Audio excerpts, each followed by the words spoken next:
Hello, my name is Ola McGhee. I'm an employment solicitor with Palmer's Solicitors, and I'm today going to explain, a quick whistle-stop tour through statutory sick pay. As an employer, there may be occasions where you have to pay statutory sick pay to employees if they're unable to work due to illness. Employees are entitled to SSP if they are employees and have completed some work for an employer before being taken ill, have been ill and are unable to work for a minimum of 4 consecutive days. This period isn't limited just to working days, it can include non-working days. They'll also be entitled to SSP if they make their employer aware that they are unwell within 1 week or prior to the employer's own deadline, earn a minimum of £120 a week, and provide evidence of them being off sick and haven't received the maximum statutory sick pay of 28 weeks already. Employers must pay employees for SSP if they adhere to any of those conditions. The days that the employee will receive SSP for must be qualifying days. In other words, those are the days that they are contracted to work. SSP isn't paid immediately. There are 3 waiting days.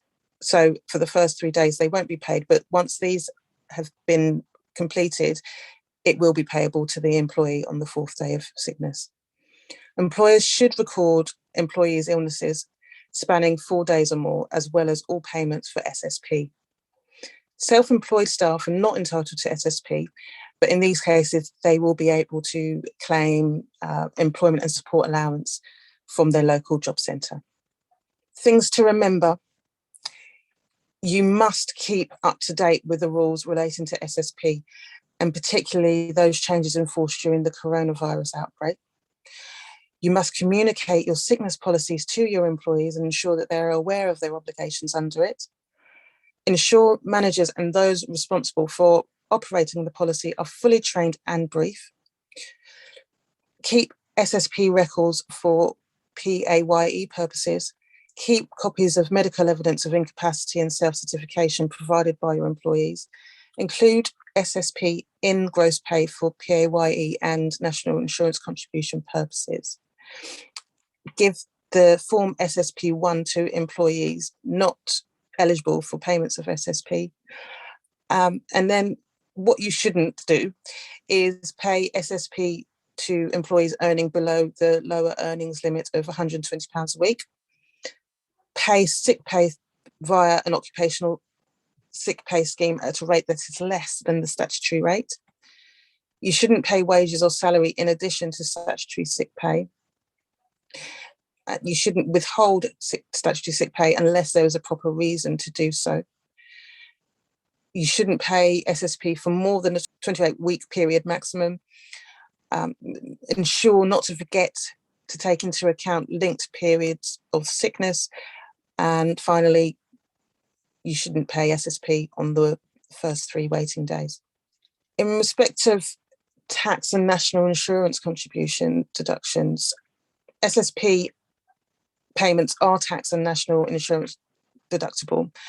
But if SSP is the only payment received during a period of sickness, then no national insurance contributions will be due. Currently, the rate of statutory sick pay is paid at £96.35 per week and is paid for a maximum of 28 weeks. If an employee receives statutory sick pay that is linked to a previous incapacity for work period, these will be added together to count towards the 28 weeks. If the employee's contract of employment ends before the 28-week period, they're entitled to statutory sick pay will end. If an employee is unable to return to work at the end of their statutory sick pay entitlement period, then after that they can claim the employment and support allowance or universal credit. If it is clear that the employee will be incapable to work at the 28th week of statutory sick pay entitlement, you'll need to issue them with an SSP1 form. This explains why they are no longer entitled to SSP, and they can then take that to their local job centre to make a claim for employment and support allowance. Employers can provide this form from the 23rd week of incapacity for work. Thanks very much for listening.